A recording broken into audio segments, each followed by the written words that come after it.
Presence. मेरी पीरी ग्वालिया। अनोखा युद्ध 43 बनाम 10 ਲੱਖ। आज ਅਸੀਂ ਇੱਕ ਅਜਿਹੀ ਜੰਗ ਬਾਰੇ ਦੱਸਣ ਜਾ ਰਹੇ ਹਾਂ ਜਿਸ ਬਾਰੇ ਬਹੁਤ ਘੱਟ ਲੋਕ ਜਾਣਦੇ ਹਨ, ਜਿਸ ਵਿੱਚ ਇੱਕ ਪਾਸੇ ਸਿਰਫ 43 ਸਿੱਖ ਯੋਧੇ ਸਨ ਅਤੇ ਦੂਜੇ ਪਾਸੇ 10 ਲੱਖ ਮੁਗਲਾਂ ਦੀ ਫੌਜ ਸੀ। ਇਹ ਜੰਗ ਸ਼੍ਰੀ ਚਮਕੌਰ ਸਾਹਿਬ ਦੀ ਜੰਗ ਹੈ, ਜਿਸ ਨੂੰ ਚਮਕੌਰ ਦੀ ਗੜੀ ਦੀ ਜੰਗ ਵੀ ਕਿਹਾ ਜਾਂਦਾ ਹੈ। 20 ਦਸੰਬਰ 1705 ਦੀ ਅੱਧੀ ਰਾਤ ਸੀ। ਪੰਜਾਬ ਵਿੱਚ ਸਰਦੀਆਂ ਦਾ ਮੌਸਮ ਆਪਣੇ ਸਿਖਰ ਤੇ ਸੀ। ਬਾਹਰ ਕੜਾਕੇ ਦੀ ਠੰਡ ਸੀ, ਕਿਉਂਕਿ 2 ਦਿਨਾਂ ਤੋਂ ਭਾਰੀ ਮੀਂਹ ਪੈ ਰਿਹਾ ਸੀ ਅਤੇ ਅਜੇ ਵੀ ਬੂੰਦਾਬਾਂਦੀ ਹੋ ਰਹੀ ਸੀ। ਸ੍ਰੀ ਅਨੰਦਪੁਰ ਸਾਹਿਬ ਜੀ ਵਿੱਚ ਸੰਨਾਟਾ ਛਾ ਗਿਆ। ਮੀਲਾਂ ਤੱਕ ਫੈਲੇ ਮੁਗਲ ਕੈਂਪਾਂ ਵਿੱਚ ਸੰਨਾਟਾ ਛਾ ਗਿਆ। ਦੁਨੀਆ ਸੁੱਤੀ ਪਈ ਸੀ, ਪਰ ਸ੍ਰੀ ਅਨੰਦਗੜ੍ਹ ਸਾਹਿਬ ਜੀ ਦੇ ਅੰਦਰ ਕੋਈ ਹਰਕਤ ਸੀ। ਕੋਈ ਆਪਣੀ ਦੌਲਤ ਲੁਟਾ ਰਿਹਾ ਸੀ, ਕੀਮਤੀ ਚੀਜ਼ਾਂ ਨੂੰ ਅੱਗ ਲਾ ਕੇ ਜਾਂ ਜ਼ਮੀਨ ਵਿੱਚ ਦੱਬ ਕੇ। ਇਹ ਸ੍ਰੀ ਅਨੰਦਪੁਰ ਸਾਹਿਬ ਜੀ ਵਿੱਚ ਸ੍ਰੀ ਗੁਰੂ ਗੋਬਿੰਦ ਸਿੰਘ ਜੀ ਦੀ ਆਖਰੀ ਰਾਤ ਸੀ। ਕੌਣ ਜਾਣਦਾ ਸੀ ਕਿ ਕੱਲ ਸਵੇਰੇ ਉਹ ਕਿੱਥੇ ਹੋਣਗੇ ਅਤੇ ਉਹਨਾਂ ਦੇ ਬੱਚੇ ਕਿੱਥੇ ਹੋਣਗੇ। ਸ੍ਰੀ ਅਨੰਦਪੁਰ ਸਾਹਿਬ ਛੱਡਣ ਤੋਂ ਪਹਿਲਾਂ ਉਹ ਖਾਲੀ ਤੇ ਹਲਕਾ ਹੋ ਕੇ ਜਾਣਾ ਚਾਹੁੰਦੇ ਸਨ। ਸਭ ਕੁਝ ਉਜਾੜ ਕੇ, ਜੋ ਚੀਜ਼ਾਂ ਅੱਗ ਨੂੰ ਸੰਭਾਲ ਨਹੀਂ ਸਕਦੀਆਂ, ਉਹਨਾਂ ਨੂੰ ਧਰਤੀ ਦੇ ਹਵਾਲੇ ਕਰ ਦੇਣਾ ਚਾਹੀਦਾ ਹੈ, ਤਾਂ ਕਿ ਦੁਸ਼ਮਣ ਦੇ ਮਾੜੇ ਹੱਥ ਇਹਨਾਂ ਚੀਜ਼ਾਂ ਨੂੰ ਨਾ ਛੂ ਸਕਣ, ਤਾਂ ਕਿ ਇਹਨਾਂ ਨੂੰ ਇਸ ਦਾ ਦੁੱਖ ਨਾ ਹੋਵੇ। ਅੱਧੀ ਰਾਤ ਹੋ ਗਈ। ਤਾਰਿਆਂ ਦੀ ਰੋਸ਼ਨੀ ਵਿੱਚ ਇੱਕ ਉੱਚੀ ਛਾਤੀ ਵਾਲਾ ਪਰਮਾਤਮਿਕ ਚਿਹਰਾ ਕਿਲੇ ਵਿੱਚੋਂ ਬਾਹਰ ਆਇਆ। ਮਰਦ ਅਗੰਮੜਾ ਸ਼੍ਰੀ ਗੁਰੂ ਗੋਬਿੰਦ ਸਿੰਘ ਜੀ ਮਹਾਰਾਜ ਸ਼੍ਰੀ ਅਨੰਦਪੁਰ ਸਾਹਿਬ ਜੀ ਨੂੰ ਛੱਡ ਰਹੇ ਸਨ।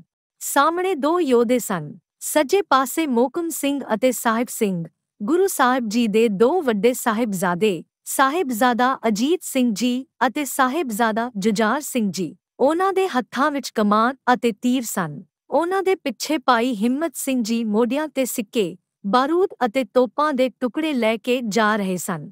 ਗੁਲਾਬ ਰਾਏ, ਸ਼ਿਆਮ ਸਿੰਘ ਅਤੇ ਗੁਰੂ ਜੀ ਦੇ ਹੋਰ ਮਿੱਤਰ ਵੀ ਉਸ ਦੇ ਨਾਲ ਚੱਲ ਰਹੇ ਸਨ। ਆਖਰੀ ਪੰਕਤੀ ਵਿੱਚ ਗੁਰੂ ਦੇ ਸੇਵਕ ਅਤੇ 500 ਸਿੱਖ ਸਨ। ਗੁਰੂ ਜੀ ਦੇ ਮਾਤਾ ਜੀ ਸਭ ਤੋਂ ਪਹਿਲਾਂ 2 ਛੋਟੇ ਸਾਹਿਬਜ਼ਾਦਿਆਂ ਦੇ ਨਾਲ ਭੇਜੇ ਗਏ ਸਨ। ਉਹਨਾਂ ਦੇ ਨਾਲ ਗੁਰੂ ਸਾਹਿਬ ਜੀ ਦੀਆਂ ਧਰਮ ਪਤਨੀਆਂ ਮਾਤਾ ਸੁੰਦਰੀ ਜੀ ਅਤੇ ਮਾਤਾ ਸਾਹਿਬ ਕੌਰ ਜੀ ਵੀ ਗਏ ਸਨ।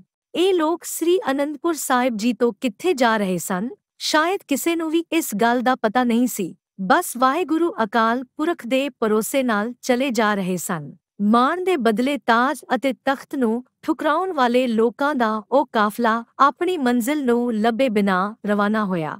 ਉਸ ਦੇ ਹਰ ਕਦਮ ਦੀ ਇੱਕ ਮੰਜ਼ਿਲ ਸੀ। ਗੁਰੂ ਸਾਹਿਬ ਜੀ ਅਜੇ ਸਰਸਾ ਨਦੀ ਦੇ ਦੂਜੇ ਪਾਸੇ ਸਨ ਜਦੋਂ ਸਵੇਰ ਹੋਈ। ਇਸ ਅੰਮ੍ਰਿਤਕਾਲ ਦੌਰਾਨ ਹਰ ਰੋਜ਼ ਸ੍ਰੀ ਅਨੰਦਗੜ੍ਹ ਸਾਹਿਬ ਜੀ ਵਿਖੇ ਆਸਾ ਦੀ ਵਾਰ ਦਾ ਕੀਰਤਨ ਹੋਇਆ ਕਰਦਾ ਸੀ। ਗੁਰੂ ਸਾਹਿਬ ਅਤੇ ਸਿੱਖ ਸ਼ਰਧਾ ਨਾਲ ਜੁੜ ਕੇ ਕੀਰਤਨ ਦਾ ਆਨੰਦ ਮਾਣਦੇ ਸਨ।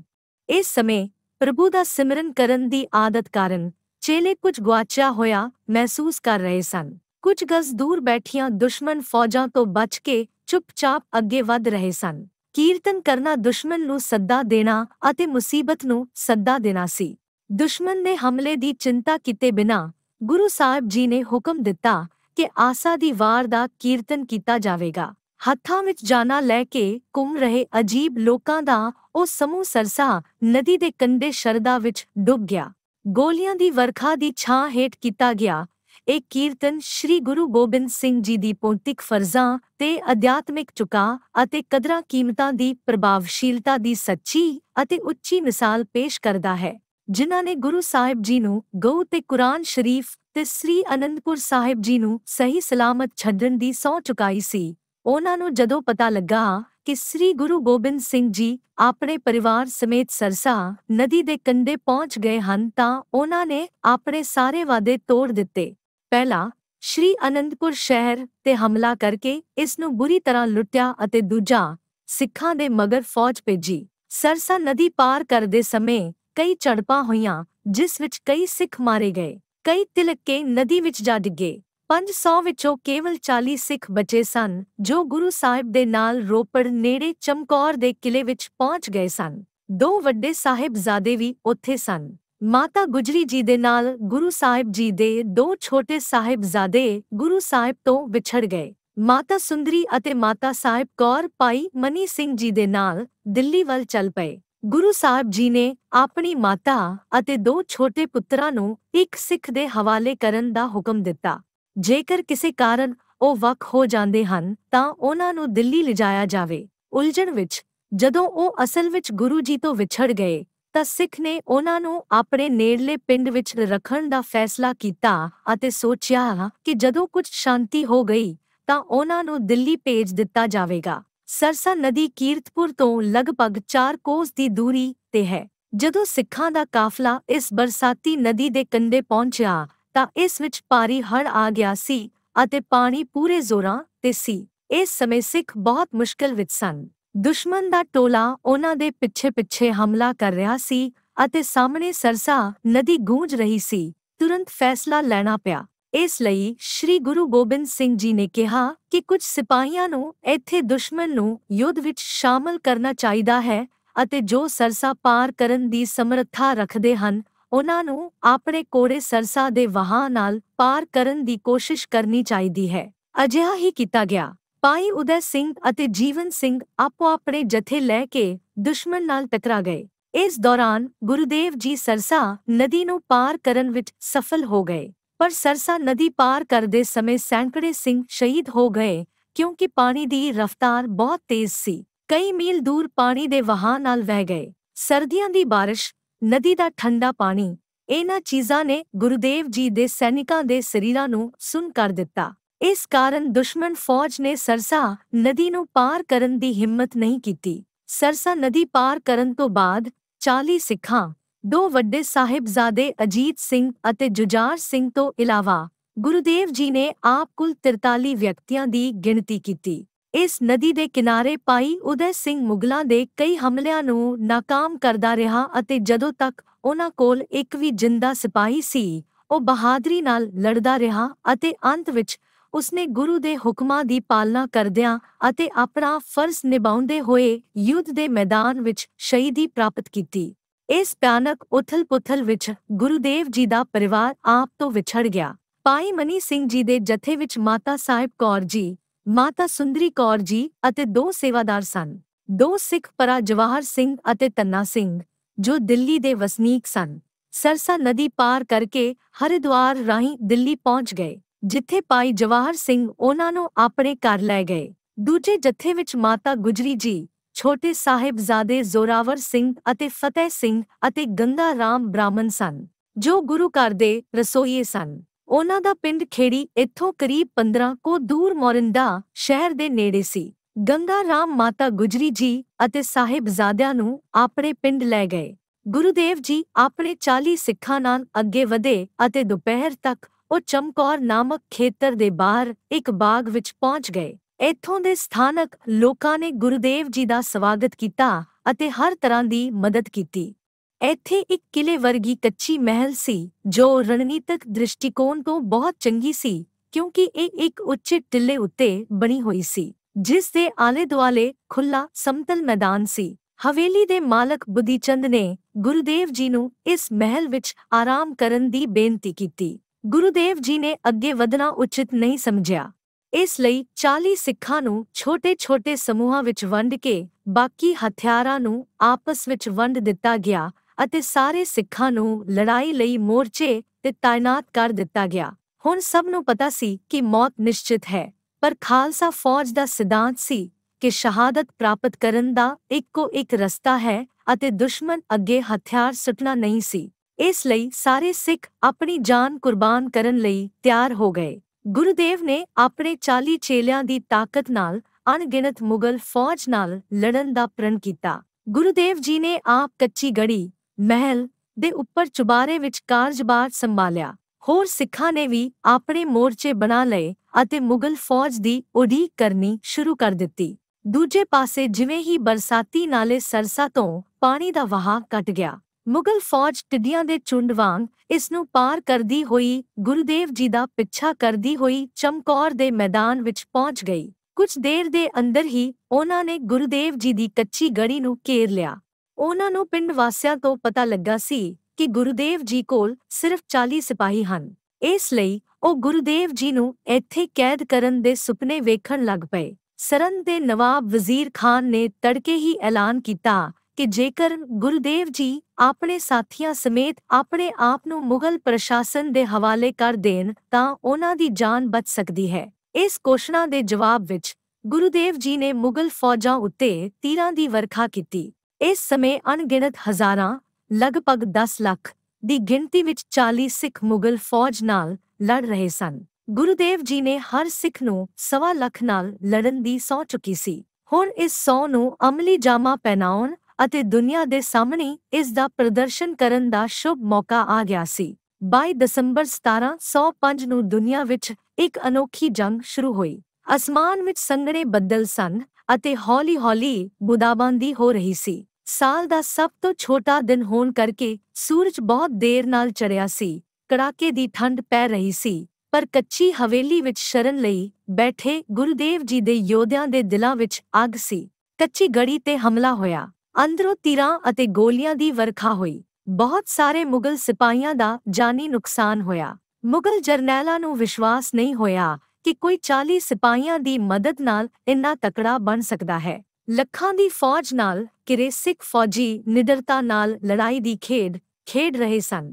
ਉਹਨਾਂ ਕੋਲ ਗੋਲਾ ਬਾਰੂਦ ਅਤੇ ਤੀਰ ਖਤਮ ਹੋ ਗਏ, ਪਰ ਮੁਗਲਾਂ ਦੇ ਕਿਲੇ ਦੇ ਨੇੜੇ ਵੀ ਜਾਣ ਦੀ ਹਿੰਮਤ ਨਾ ਪਈ ਤਾਂ ਸਿੰਘਾਂ ਨੇ ਤਲਵਾਰਾਂ ਅਤੇ ਬਰਛਿਆਂ ਨਾਲ ਜੰਗ ਲੜਨ ਲਈ ਮੈਦਾਨ ਵਿੱਚ ਜਾਣਾ ਜ਼ਰੂਰੀ ਸਮਝਿਆ। ਸਭ ਤੋਂ ਪਹਿਲਾਂ ਗੁਰੂਦੇਵ ਜੀ ਨੇ ਭਾਈ ਹਿੰਮਤ ਸਿੰਘ ਜੀ ਨੂੰ ਹੁਕਮ ਦਿੱਤਾ ਕਿ ਆਪਣੇ ਸਾਥੀਆਂ ਸਮੇਤ 5 ਦੇ ਜਥੇ ਨੂੰ ਲੈ ਕੇ ਮੈਦਾਨ ਵਿੱਚ ਜਾ ਕੇ ਦੁਸ਼ਮਣ ਨਾਲ ਲੜਨ। ਫਿਰ ਮੁਗਲ ਜਰਨੈਲ ਨਾਰ ਖਾਨ ਨੇ ਪੌੜੀ ਦੀ ਵਰਤੋਂ ਕਰਕੇ ਕਿਲੇ ਤੇ ਚੜ੍ਹਨ ਦੀ ਕੋਸ਼ਿਸ਼ ਕੀਤੀ, ਪਰ ਗੁਰੂਦੇਵ ਜੀ ਨੇ ਉਸ ਨੂੰ ਤੀਰ ਨਾਲ ਵਿੰਨ ਕੇ ਮਾਰ ਦਿੱਤਾ। ਇੱਕ ਹੋਰ ਜਰਨੈਲ ਖਵਾਜਾ ਮਹਿਮੂਦ ਅਲੀ, ਜਦੋਂ ਉਸਨੇ ਆਪਣੇ ਸਾਥੀ ਨੂੰ ਮਰਦੇ ਦੇਖਿਆ ਤਾਂ ਉਹ ਭੱਜ ਕੇ ਕੰਧ ਦੇ ਪਿੱਛੇ ਲੁਕ ਗਿਆ। ਉਸ ਦੀ ਕਾਇਰਤਾ ਕਾਰਨ ਗੁਰੂਦੇਵ ਜੀ ਨੇ ਆਪਣੀਆਂ ਰਚਨਾ ਵਿੱਚ ਉਸ ਨੂੰ ਮਰਦੂਦ ਕਿਹਾ ਹੈ। ਸਰਹੰਦ ਦੇ ਨਵਾਬ ਨੇ ਫੌਜਾਂ ਨੂੰ ਇਕੱਠਾ ਕਰਕੇ ਕੱਚੀ ਗੜੀ ਤੇ ਪੂਰੀ ਤੇਜ਼ੀ ਨਾਲ ਹਮਲਾ ਕਰਨ ਦਾ ਹੁਕਮ ਦਿੱਤਾ, ਪਰ ਗੁਰੂਦੇਵ ਜੀ ਰਣਨੀਤਕ ਦ੍ਰਿਸ਼ਟੀਕੋਣ ਤੋਂ ਚੰਗੀ ਸਥਿਤੀ ਵਿੱਚ ਸਨ, ਕਿਉਂਕਿ ਉਹ ਇੱਕ ਉੱਚੇ ਟਿੱਲੇ ਉੱਤੇ ਇੱਕ ਮਹਿਲ ਵਿੱਚ ਸਨ। ਇਸ ਲਈ ਉਹਨਾਂ ਨੇ ਇਸ ਹਮਲੇ ਨੂੰ ਵੀ ਨਾਕਾਮ ਕਰ ਦਿੱਤਾ ਅਤੇ ਸਿੰਘਾਂ ਵੱਲੋਂ ਤੀਰਾਂ ਦੀ ਵਰਖਾ ਕਰਕੇ ਸੈਂਕੜੇ ਮੁਗਲ ਸਿਪਾਹੀਆਂ ਨੂੰ ਸਦੀਵੀ ਨੀਂਦ ਸੁਆ ਦਿੱਤਾ। ਸਿੱਖਾਂ ਦਾ ਇੱਕ ਸਮੂਹ ਕਿਲੇ ਤੋਂ ਬਾਹਰ ਆਇਆ ਅਤੇ ਅੱਗੇ ਵਧ ਰਹੀ ਮੁਗਲ ਫੌਜ ਨੂੰ ਭਾਰੀ ਸੱਟ ਮਾਰੀ। ਕਿਲੇ ਦੇ ਉੱਪਰਲੇ ਚੁਬਾਰੇ ਤੋਂ ਗੁਰੂਦੇਵ ਜੀ ਆਪ ਦੁਸ਼ਮਣਾਂ ਤੇ ਤੀਰ ਚਲਾ ਕੇ ਆਪਣੇ ਯੋਧਿਆਂ ਦੀ ਮਦਦ ਕਰ ਰਹੇ ਸਨ। ਕੜੀ ਪਰ ਲੋਹੇ ਨਾਲ ਲੋਹਾ ਖੜਕਿਆ। ਸੈਂਕੜੇ ਸਿਪਾਹੀ ਮੈਦਾਨ ਵਿੱਚ ਡਿੱਗ ਪਏ। ਅਖੀਰ 5 ਸਿੱਖ ਵੀ ਸ਼ਹੀਦ ਹੋ ਗਏ। ਫਿਰ ਗੁਰੂਦੇਵ ਜੀ ਨੇ 5 ਸਿੱਖਾਂ ਦੇ ਇੱਕ ਹੋਰ ਜਥੇ ਨੂੰ ਕਿਲੇ ਵਿੱਚੋਂ ਬਾਹਰ ਜੰਗ ਦੇ ਮੈਦਾਨ ਵਿੱਚ ਭੇਜਿਆ। ਇਸ ਟੋਲੇ ਨੇ ਵੀ ਅੱਗੇ ਵਧ ਕੇ ਦੁਸ਼ਮਣ ਦੇ ਛੱਕੇ ਛੁਡਾ ਕੇ ਉਹਨਾਂ ਨੂੰ ਪਿੱਛੇ ਧੱਕ ਦਿੱਤਾ ਅਤੇ ਦੁਸ਼ਮਣ ਦਾ ਭਾਰੀ ਜਾਨੀ ਨੁਕਸਾਨ ਕਰਦੇ ਹੋਏ ਆਪ ਵੀ ਸ਼ਹੀਦ ਹੋ ਗਏ। ਇਸ ਤਰ੍ਹਾਂ ਗੁਰੂਦੇਵ ਜੀ ਨੇ ਰਣਨੀਤੀ ਬਣਾਈ ਅਤੇ ਇੱਕ-ਇੱਕ ਕਰਕੇ 5 ਦੇ ਜਥੇ ਭੇਜਣੇ ਸ਼ੁਰੂ ਕਰ ਦਿੱਤੇ। ਜਦੋਂ 5ਵਾਂ ਜੱਥਾ ਸ਼ਹੀਦ ਹੋਇਆ ਤਾਂ ਦੁਪਹਿਰ ਹੋ ਚੁੱਕੀ ਸੀ। ਸਰਹੰਦ ਦੇ ਨਵਾਬ ਵਜ਼ੀਰ ਖਾਨ ਦੀਆਂ ਹਦਾਇਤਾਂ ਅਨੁਸਾਰ ਜਰਨੈਲ ਹਦਾਇਤ ਖਾਨ, ਇਸਮਾਈਲ ਖਾਨ, ਫੁਲਦ ਖਾਨ, ਸੁਲਤਾਨ ਖਾਨ, ਅਸਮਲ ਖਾਨ, ਜਹਾਨ ਖਾਨ, ਖਲੀਲ ਖਾਨ ਅਤੇ ਪੂਰੇ ਖਾਨ ਆਪਣੀਆਂ ਫੌਜਾਂ ਲੈ ਕੇ ਗੜੀ ਵੱਲ ਚੱਲ ਪਏ। ਹਰ ਕੋਈ ਜਾਣਦਾ ਸੀ ਕਿ ਇੰਨੇ ਵੱਡੇ ਹਮਲੇ ਨੂੰ ਰੋਕਣਾ ਬਹੁਤ ਮੁਸ਼ਕਲ ਹੋਵੇਗਾ। ਇਸ ਲਈ ਅੰਦਰ ਬਾਕੀ ਬਚੇ ਸਿੱਖਾਂ ਨੇ ਗੁਰੂਦੇਵ ਜੀ ਨੂੰ ਸਾਹਿਬਜ਼ਾਦਿਆਂ ਸਮੇਤ ਜੰਗ ਦੇ ਮੈਦਾਨ ਤੋਂ ਦੂਰ ਜਾਣ ਲਈ ਅਰਦਾਸ ਕੀਤੀ। ਇਹ ਸੁਣ ਕੇ ਗੁਰੂਦੇਵ ਜੀ ਨੇ ਸਿੱਖਾਂ ਨੂੰ ਕਿਹਾ, ਤੁਸੀਂ ਕਿਹਨਾਂ ਸਾਹਿਬਜ਼ਾਦਿਆਂ, ਪੁੱਤਰਾਂ ਦੀ ਗੱਲ ਕਰਦੇ ਹੋ? ਤੁਸੀਂ ਸਾਰੇ ਮੇਰੇ ਸਾਹਿਬਜ਼ਾਦੇ ਹੋ। ਗੁਰੂਦੇਵ ਜੀ ਦਾ ਇਹ ਜਵਾਬ ਸੁਣ ਕੇ ਸਾਰੇ ਸਿੱਖ ਹੈਰਾਨ ਰਹਿ ਗਏ। ਗੁਰੂਦੇਵ ਜੀ ਦੇ ਵੱਡੇ ਪੁੱਤਰ ਅਜੀਤ ਸਿੰਘ ਨੇ ਆਪਣੇ ਪਿਤਾ ਕੋਲ ਜਾ ਕੇ ਆਪਣੀ ਜੰਗੀ ਕਲਾ ਦਾ ਪ੍ਰਦਰਸ਼ਨ ਕਰਨ ਦੀ ਇਜਾਜ਼ਤ ਮੰਗੀ। ਗੁਰੂਦੇਵ ਜੀ ਨੇ ਖੁਸ਼ੀ ਨਾਲ ਉਸ ਨੂੰ ਆਸ਼ੀਰਵਾਦ ਦਿੱਤਾ ਅਤੇ ਉਸ ਨੂੰ ਆਪਣਾ ਫਰਜ਼ ਨਿਭਾਉਣ ਲਈ ਪ੍ਰੇਰਿਤ ਕੀਤਾ। ਅਜੀਤ ਸਿੰਘ ਕੁਝ ਕਰਨ ਲਈ ਦ੍ਰਿੜ ਸਨ, ਯੁੱਧ ਕਲਾ ਵਿੱਚ ਨਿਪੁੰਨਤਾ ਸੀ। ਫਿਰ ਉਹ ਆਪਣੇ 4 ਹੋਰ ਸਿੱਖਾਂ ਨਾਲ ਕਿਲੇ ਤੋਂ ਬਾਹਰ ਆਇਆ ਅਤੇ ਮੁਗਲ ਫੌਜ ਤੇ ਇਸ ਤਰ੍ਹਾਂ ਚਪਟਿਆ ਜਿਵੇਂ ਸ਼ਾਰਦੂਲ ਹਿਰਨ ਦੇ ਬੱਚਿਆਂ ਤੇ ਚਪਟਦਾ ਹੈ। ਅਜੀਤ ਸਿੰਘ ਜਿੱਥੇ ਵੀ ਅੱਗੇ ਵਧਦਾ, ਸਾਹਮਣੇ ਵਾਲੇ ਸਿਪਾਹੀ ਡਿੱਗ ਪੈਂਦੇ, ਕੱਟੇ ਜਾਂ ਭੱਜ ਜਾਂਦੇ। 5 ਸਿੰਘਾਂ ਦੇ ਜਥੇ ਨੇ ਸੈਂਕੜੇ ਮੁਗਲਾਂ ਨੂੰ ਮਾਰ ਮੁਕਾਇਆ। ਅਜੀਤ ਸਿੰਘ ਨੇ ਨਾ ਭੁੱਲਣ ਵਾਲੀ ਬਹਾਦਰੀ ਦਾ ਪ੍ਰਦਰਸ਼ਨ ਕੀਤਾ, ਪਰ ਜੇ ਇੱਕ ਵਿਅਕਤੀ ਹਜ਼ਾਰਾਂ ਨੂੰ ਮਾਰ ਦਿੰਦਾ ਤਾਂ ਕੀ ਗੁਆਚ ਸਕਦਾ ਸੀ ਜੇਕਰ ਇੱਕ ਪੰਛੀ ਨੇ ਸੈਨਿਕਾਂ ਦੇ ਸਮੁੰਦਰ ਵਿੱਚੋਂ ਇੱਕ ਚੁੰਝ ਭਰੀ ਪਾਣੀ ਨੂੰ ਚੁੱਕਿਆ ਹੁੰਦਾ। ਜਦੋਂ ਸਾਹਿਬਜ਼ਾਦਾ ਅਜੀਤ ਸਿੰਘ ਜੀ ਨੂੰ ਉਹਨਾਂ ਦੇ ਛੋਟੇ ਭਰਾ ਸਾਹਿਬਜ਼ਾਦਾ ਜੁਝਾਰ ਸਿੰਘ ਨੇ ਸ਼ਹੀਦ ਹੁੰਦੇ ਦੇਖਿਆ ਤਾਂ ਉਹਨਾਂ ਨੇ ਵੀ ਗੁਰੂਦੇਵ ਜੀ ਤੋਂ ਮੈਦਾਨੇ ਜੰਗ ਵਿੱਚ ਜਾਣ ਦੀ ਆਗਿਆ ਮੰਗੀ। ਗੁਰੂਦੇਵ ਜੀ ਨੇ ਉਸ ਦਾ ਹੌਸਲਾ ਵਧਾਇਆ ਅਤੇ ਆਪਣੇ ਕਿਸ਼ੋਰ ਪੁੱਤਰ ਨੂੰ 4 ਹੋਰ ਸੇਵਕਾਂ ਸਮੇਤ ਜੰਗ ਦੇ ਮੈਦਾਨ ਵਿੱਚ ਭੇਜ ਦਿੱਤਾ। ਜੁਝਾਰ ਸਿੰਘ ਨੂੰ ਮੈਦਾਨੇ ਜੰਗ ਵਿੱਚ ਲੜਦਾ ਦੇਖ ਕੇ ਗੁਰੂਦੇਵ ਜੀ ਖੁਸ਼ ਹੋ ਗਏ ਅਤੇ ਉਹਨਾਂ ਦੀ ਲੜਾਈ ਦੇ ਹੁਨਰ ਨੂੰ ਵੇਖ ਕੇ ਜੋ ਬੋਲੇ ਸੋ ਨਿਹਾਲ, ਸਤਿ ਸ਼੍ਰੀ ਅਕਾਲ ਦੇ ਨਾਅਰੇ ਲਾਉਣ ਲੱਗੇ। ਜੁਝਾਰ ਸਿੰਘ ਨੂੰ ਦੁਸ਼ਮਣ ਦੀ ਫੌਜ ਨੇ ਘੇਰ ਲਿਆ, ਪਰ ਉਸਨੇ ਬੜੀ ਬਹਾਦਰੀ ਦਾ ਪ੍ਰਦਰਸ਼ਨ ਕੀਤਾ ਅਤੇ ਸ਼ਹੀਦੀ ਪ੍ਰਾਪਤ ਕੀਤੀ। ਇਹਨਾਂ ਦੋਵਾਂ ਯੋਧਿਆਂ ਦੀ ਉਮਰ ਕ੍ਰਮਵਾਰ 18 ਸਾਲ ਅਤੇ 14 ਸਾਲ ਸੀ। ਮੇਘਾਂ ਬੱਦਲਾਂ ਕਾਰਨ ਸ਼ਾਮ ਹੋ ਗਈ। ਇਹ ਸਾਲ ਦਾ ਸਭ ਤੋਂ ਛੋਟਾ ਦਿਨ ਸੀ। ਕੜਾਕੇ ਦੀ ਠੰਡ ਸੀ। ਹਨੇਰਾ ਹੁੰਦੇ ਹੀ ਯੁੱਧ ਬੰਦ ਹੋ ਗਿਆ। ਦੋਹਾਂ ਸਾਹਿਬਜ਼ਾਦਿਆਂ ਨੂੰ ਸ਼ਹੀਦ ਹੁੰਦੇ ਦੇਖ ਕੇ ਗੁਰੂ ਸਾਹਿਬ ਨੇ ਅਕਾਲ ਪੁਰਖ ਵਾਹਿਗੁਰੂ ਦਾ ਸ਼ੁਕਰਾਨਾ ਕਰਨ ਲਈ ਅਰਦਾਸ ਕੀਤੀ ਅਤੇ ਕਿਹਾ, ਤੇਰਾ ਤੁਝ ਕੋ ਸੌਂਪਤੇ ਕਿਆ ਲਾਗੇ ਮੇਰਾ। ਦੁਸ਼ਮਣ ਆਪਣੇ ਜ਼ਖਮੀ ਜਾਂ ਮਰੇ ਹੋਏ ਸਿਪਾਹੀਆਂ ਦੀਆਂ ਲਾਸ਼ਾਂ ਨੂੰ ਚੁੱਕਣ ਦੇ ਚੱਕਰ ਵਿੱਚ ਫਸ ਗਿਆ ਅਤੇ ਚਾਰੇ ਪਾਸੇ ਹਨੇਰਾ ਫੈਲ ਗਿਆ। ਇਸ ਸਮੇਂ ਗੁਰੂਦੇਵ ਜੀ ਕੋਲ 7 ਸਿੱਖ ਸਿਪਾਹੀ ਰਹਿ ਗਏ ਸਨ। ਮੁਗਲ ਫੌਜਾਂ ਪਿੱਛੇ ਹਟ ਕੇ ਆਰਾਮ ਕਰਨ ਲੱਗ ਪਈਆਂ। ਉਹਨਾਂ ਨੂੰ ਅਜੇ ਵੀ ਸ਼ੱਕ ਸੀ ਕਿ ਕਿਲੇ ਦੇ ਅੰਦਰ ਕਾਫੀ ਗਿਣਤੀ ਵਿੱਚ ਸਿਪਾਹੀ ਮੌਜੂਦ ਹਨ। ਰਹਿਰਾਸ ਦੇ ਪਾਠ ਦਾ ਸਮਾਂ ਸੀ, ਇਸ ਲਈ ਸਾਰੇ ਸਿੱਖਾਂ ਨੇ ਗੁਰੂਦੇਵ ਜੀ ਦੇ ਨਾਲ ਮਿਲ ਕੇ ਪਾਠ ਕੀਤਾ। ਉਸ ਤੋਂ ਬਾਅਦ ਗੁਰੂਦੇਵ ਜੀ ਨੇ ਸਿੱਖਾਂ ਨੂੰ ਚੜ੍ਹਦੀ ਕਲਾ ਵਿੱਚ ਰਹਿਣ ਅਤੇ ਲੜਦੇ ਹੋਏ ਸ਼ਹੀਦ ਹੋਣ ਲਈ ਪ੍ਰੇਰਿਤ ਕੀਤਾ। ਸਾਰਿਆਂ ਨੇ ਮੱਥਾ ਟੇਕਿਆ ਅਤੇ ਹੁਕਮ ਮੰਨ ਕੇ ਆਪਣੀ ਜਾਨ ਕੁਰਬਾਨ ਕਰਨ ਦੀ ਸਹੁੰ ਖਾਧੀ, ਪਰ ਗੁਰੂਦੇਵ ਜੀ ਦੇ ਚਰਨਾਂ ਵਿੱਚ ਅਰਦਾਸ ਕੀਤੀ ਕਿ ਜੇਕਰ ਤੁਸੀਂ ਸਮੇਂ ਦੀ ਲੋੜ ਨੂੰ ਧਿਆਨ ਵਿੱਚ ਰੱਖਦੇ ਹੋਏ ਇਸ ਕੱਚੀ ਗੜੀ ਨੂੰ ਛੱਡ ਕੇ ਕਿਤੇ ਹੋਰ ਚਲੇ ਜਾਓ, ਫਿਰ ਅਸੀਂ ਖੇਡ ਜਿੱਤ ਸਕਦੇ ਹਾਂ, ਕਿਉਂਕਿ ਜੇ ਅਸੀਂ ਮਰ ਗਏ ਤਾਂ ਕੁਝ ਨਹੀਂ ਹੋਵੇਗਾ, ਪਰ ਤੁਹਾਡੀ ਸ਼ਹਾਦਤ ਤੋਂ ਬਾਅਦ ਪੰਥ ਦਾ ਕੀ ਹੋਵੇਗਾ। ਇਸ ਤਰ੍ਹਾਂ ਸ੍ਰੀ ਗੁਰੂ ਨਾਨਕ ਦੇਵ ਜੀ ਦਾ ਕਾਰਜ ਪੂਰਨ ਨਹੀਂ ਹੋਵੇਗਾ। ਜੇਕਰ ਤੁਸੀਂ ਜਿਉਂਦੇ ਰਹੇ ਤਾਂ ਸਾਡੇ ਵਰਗੇ ਹਜ਼ਾਰਾਂ ਲੱਖਾਂ ਸਿੱਖ ਤੁਹਾਡੀ ਸ਼ਰਨ ਵਿੱਚ ਇਕੱਠੇ ਹੋਣਗੇ ਅਤੇ ਤੁਹਾਡੀ ਅਗਵਾਈ ਵਿੱਚ ਦੁਬਾਰਾ ਸੰਘਰਸ਼ ਸ਼ੁਰੂ ਕਰਨਗੇ। ਗੁਰੂਦੇਵ ਜੀ ਦੂਜਿਆਂ ਨੂੰ ਉਪਦੇਸ਼ ਦਿੰਦੇ ਸਨ, ਜਦੋਂ ਕੋਈ ਹੋਰ ਰਸਤਾ ਨਾ ਹੋਵੇ ਤਾਂ ਫਿਰ ਰਣ ਵਿੱਚ ਲੜਦੇ ਹੋਏ ਸ਼ਹੀਦੀ ਪ੍ਰਾਪਤ ਕਰਨੀ ਚਾਹੀਦੀ ਹੈ। ਫਿਰ ਉਹ ਆਪ ਜੰਗ ਤੋਂ ਕਿਵੇਂ ਮੂੰਹ ਮੋੜ ਸਕਦੇ ਸਨ। ਗੁਰੂਦੇਵ ਜੀ ਨੇ ਸਿੰਘਾਂ ਨੂੰ ਉੱਤਰ ਦਿੱਤਾ, ਮੇਰੀ ਜਾਨ ਮੇਰੇ ਪਿਆਰੇ ਸਿੱਖਾਂ ਦੀਆਂ ਜਾਨਾਂ ਤੋਂ ਵੱਧ ਕੀਮਤੀ ਨਹੀਂ ਹੈ। ਇਹ ਕਿਵੇਂ ਹੋ ਸਕਦਾ ਹੈ ਕਿ ਮੈਂ ਤੁਹਾਨੂੰ ਮੈਦਾਨੇ ਜੰਗ ਵਿੱਚ ਛੱਡ ਕੇ ਇਕੱਲਾ ਨਿਕਲ ਜਾਵਾਂ। ਮੈਂ ਜੰਗ ਦੇ ਮੈਦਾਨ ਤੋਂ ਮੂੰਹ ਨਹੀਂ ਮੋੜ ਸਕਦਾ। ਹੁਣ ਜਿਵੇਂ ਹੀ ਦਿਨ ਚੜ੍ਹੇਗਾ ਉਹ ਖੁਦ ਆਪਣੇ ਸਮੂਹ ਨਾਲ ਜੰਗ ਦੇ ਮੈਦਾਨ ਵਿੱਚ ਦਾਖਲ ਹੋਣ ਵਾਲੇ ਪਹਿਲੇ ਸਿਪਾਹੀ ਹੋਣਗੇ। ਗੁਰੂਦੇਵ ਜੀ ਦੇ ਇਸ ਫੈਸਲੇ ਤੋਂ ਸਿੱਖ ਬਹੁਤ ਚਿੰਤਤ ਸਨ। ਉਹ ਚਾਹੁੰਦੇ ਸਨ ਕਿ ਗੁਰੂਦੇਵ ਜੀ ਕਿਸੇ ਵੀ ਤਰੀਕੇ ਨਾਲ ਇੱਥੋਂ ਚਲੇ ਜਾਣ ਤੇ ਵੱਡੀ ਗਿਣਤੀ ਵਿੱਚ ਸਿੰਘ ਸਜਾ ਕੇ ਮੁੜ ਇਕੱਠੇ ਹੋ ਕੇ ਮੁਗਲਾਂ ਨਾਲ ਦੋ ਹੱਥ ਕਰਨ। ਸਿੱਖ ਵੀ ਗੁਰੂ ਜੀ ਨੂੰ ਕਿਸੇ ਵੀ ਹਾਲਤ ਵਿੱਚ ਸ਼ਹੀਦ ਨਹੀਂ ਹੋਣ ਦੇਣ ਲਈ ਦ੍ਰਿੜ ਸਨ। ਉਹ ਜਾਣਦੇ ਸਨ ਕਿ ਗੁਰੂਦੇਵ ਜੀ ਵੱਲੋਂ ਦਿੱਤੀ ਗਈ ਸ਼ਹਾਦਤ ਇਸ ਸਮੇਂ ਪੰਥ ਲਈ ਬਹੁਤ ਹਾਨੀਕਾਰਕ ਸਿੱਧ ਹੋਵੇਗੀ। ਇਸ ਲਈ ਭਾਈ ਦਇਆ ਸਿੰਘ ਜੀ ਨੇ ਇੱਕ ਚਾਲ ਸੋਚੀ ਅਤੇ ਆਪਣਾ ਆਖਰੀ ਹਥਿਆਰ ਅਜ਼ਮਾਇਆ। ਇਸ ਰਣਨੀਤੀ ਤਹਿਤ ਆਪ ਜੀ ਨੇ ਸਾਰੇ ਸਿੰਘਾਂ ਨੂੰ ਭਰੋਸੇ ਵਿੱਚ ਲਿਆ ਅਤੇ ਮੁੜ ਆਪਣੇ ਨਾਲ ਗੁਰੂਦੇਵ ਜੀ ਕੋਲ ਆਏ ਅਤੇ ਕਿਹਾ, ਗੁਰੂ ਜੀ, ਹੁਣ ਪੰਜ ਪਿਆਰੇ ਪ੍ਰਮਾਤਮਾ ਦੇ ਰੂਪ ਵਿੱਚ ਗੁਰੂ ਖਾਲਸਾ ਤੁਹਾਨੂੰ ਤੁਰੰਤ ਇਸ ਕੱਚੇ ਕਿਲੇ ਨੂੰ ਛੱਡ ਕੇ ਕਿਸੇ ਸੁਰੱਖਿਅਤ ਸਥਾਨ ਤੇ ਚਲੇ ਜਾਣ ਦਾ ਹੁਕਮ ਦਿੰਦੇ ਹਨ, ਕਿਉਂਕਿ ਇਹ ਨੀਤੀ ਖਾਲਸਾ ਪੰਥ ਦੇ ਭਲੇ ਲਈ ਹੈ। ਜਿਵੇਂ ਹੀ ਗੁਰੂਦੇਵ ਜੀ ਨੇ ਪੰਜਾਂ ਪਿਆਰਿਆਂ ਦਾ ਹੁਕਮ ਸੁਣਿਆ, ਉਹਨਾਂ ਨੇ ਆਪਣਾ ਸੀਸ ਝੁਕਾਇਆ ਅਤੇ ਕਿਹਾ, ਮੈਂ ਹੁਣ ਵਿਰੋਧ ਨਹੀਂ ਕਰ ਸਕਦਾ, ਕਿਉਂਕਿ ਮੈਂ ਆਪਣੇ ਗੁਰੂ ਦੇ ਹੁਕਮ ਨੂੰ ਮੰਨਣਾ ਹੈ। ਗੁਰੂਦੇਵ ਜੀ ਨੇ ਕੱਚੀ ਗੜੀ ਛੱਡਣ ਦੀ ਯੋਜਨਾ ਬਣਾਈ। 2 ਸਿਪਾਹੀਆਂ ਨੂੰ ਨਾਲ ਜਾਣ ਲਈ ਕਿਹਾ। ਬਾਕੀ 5 ਵੱਖ-ਵੱਖ ਮੋਰਚਿਆਂ ਤੇ ਨਿਯੁਕਤ ਕੀਤੇ ਗਏ ਸਨ। ਭਾਈ ਜੀਵਨ ਸਿੰਘ, ਜਿਨ੍ਹਾਂ ਦਾ ਸਰੀਰ ਕਦ ਗੁਰੂਦੇਵ ਜੀ ਨਾਲ ਮਿਲਦਾ ਜੁਲਦਾ ਸੀ, ਉਹਨਾਂ ਨੂੰ ਆਪਣਾ ਤਾਜ ਪਵਾ ਕੇ ਆਪਣੇ ਸਥਾਨ ਤੇ ਬਿਠਾਇਆ ਤਾਂ ਕਿ ਦੁਸ਼ਮਣ ਇਸ ਭੁਲੇਖੇ ਵਿੱਚ ਰਹੇ ਕਿ ਗੁਰੂ ਗੋਬਿੰਦ ਸਿੰਘ ਜੀ ਖੁਦ ਇਸ ਮਹਿਲ ਵਿੱਚ ਹਨ। ਪਰ ਉਹਨਾਂ ਨੇ ਇਹ ਫੈਸਲਾ ਕੀਤਾ ਕਿ ਇੱਥੋਂ ਨਿਕਲਦੇ ਸਮੇਂ ਅਸੀਂ ਦੁਸ਼ਮਣਾਂ ਨੂੰ ਚੁਣੌਤੀ ਦੇਵਾਂਗੇ, ਕਿਉਂਕਿ ਚੁੱਪਚਾਪ ਚਲੇ ਜਾਣਾ ਕਮਜ਼ੋਰੀ ਦੀ ਨਿਸ਼ਾਨੀ ਸਮਝਿਆ ਜਾਵੇਗਾ ਅਤੇ ਉਹਨਾਂ ਨੇ ਅਜਿਹਾ ਹੀ ਕੀਤਾ। ਦੇਰ ਰਾਤ ਨੂੰ ਗੁਰੂਦੇਵ ਜੀ ਆਪਣੇ ਦੋ ਸਾਥੀਆਂ ਦਇਆ ਸਿੰਘ ਅਤੇ ਮਾਨ ਸਿੰਘ ਸਮੇਤ ਕਿਲੇ ਤੋਂ ਬਾਹਰ ਆਏ ਅਤੇ ਉਹਨਾਂ ਨੂੰ ਸਮਝਾਇਆ ਕਿ ਅਸੀਂ ਮਾਲਵਾ ਖੇਤਰ ਵੱਲ ਜਾਣਾ ਹੈ ਅਤੇ ਕੁਝ ਖਾਸ ਤਾਰਿਆਂ ਦੀ ਅਗਵਾਈ ਕਰਨੀ ਹੈ ਤਾਂ ਜੋ ਅਸੀਂ ਵੱਖ ਹੋ ਕੇ ਦੁਬਾਰਾ ਮਿਲ ਸਕੀਏ। ਇਸ ਸਮੇਂ ਤੱਕ ਬਰਸਾਤ ਬੰਦ ਹੋ ਗਈ ਸੀ ਅਤੇ ਅਸਮਾਨ ਵਿੱਚ ਅੰਸ਼ਕ ਤੌਰ ਤੇ ਬੱਦਲ ਛਾਏ ਹੋਏ ਸਨ, ਪਰ ਬਿਜਲੀ ਵਾਰ-ਵਾਰ ਚਮਕ ਰਹੀ ਸੀ।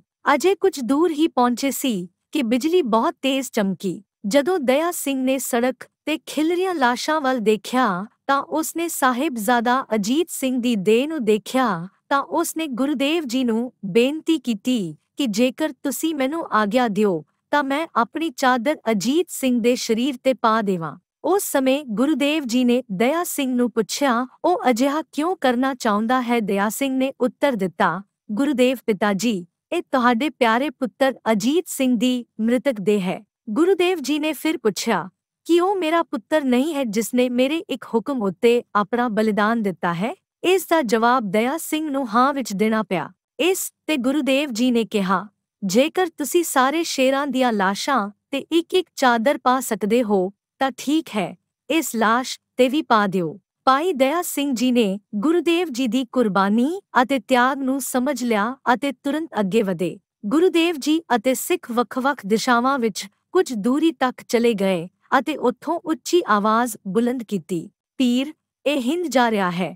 ਜੇ ਕਿਸੇ ਵਿੱਚ ਹਿੰਮਤ ਹੈ ਤਾਂ ਉਸ ਨੂੰ ਫੜੋ ਅਤੇ ਮਸ਼ਾਲਾਂ ਵਾਲਿਆਂ ਤੇ ਵੀ ਤੀਰ ਚਲਾਇਆ, ਜਿਸ ਕਾਰਨ ਉਨ੍ਹਾਂ ਦੀਆਂ ਮਸ਼ਾਲਾਂ ਹੇਠਾਂ ਚਿੱਕੜ ਵਿੱਚ ਡਿੱਗ ਕੇ ਬੁਝ ਗਈਆਂ ਅਤੇ ਹਨੇਰਾ ਗੂੜਾ ਹੋ ਗਿਆ। ਇਨਾਮ ਦੇ ਲਾਲਚ ਵਿੱਚ ਦੁਸ਼ਮਣ ਦੀ ਫੌਜ ਆਵਾਜ਼ ਦੀ ਦਿਸ਼ਾ ਵਿੱਚ ਦੌੜ ਗਈ ਅਤੇ ਆਪਸ ਵਿੱਚ ਟਕਰਾ ਗਈ। ਸਮੇਂ ਦਾ ਫਾਇਦਾ ਉਠਾਉਂਦੇ ਹੋਏ ਗੁਰੂਦੇਵ ਜੀ ਅਤੇ ਦੋਵੇਂ ਸਿੰਘ ਆਪਣੀ ਰਾਹ ਵੱਲ ਵਧਣ ਲੱਗੇ ਅਤੇ ਇਹ ਨੀਤੀ ਪੂਰੀ ਤਰ੍ਹਾਂ ਸਫਲ ਰਹੀ। ਇਸ ਤਰ੍ਹਾਂ ਦੁਸ਼ਮਣ ਫੌਜਾਂ ਆਪਸ ਵਿੱਚ ਟਕਰਾ ਕੇ ਕੱਟੀਆਂ ਗਈਆਂ।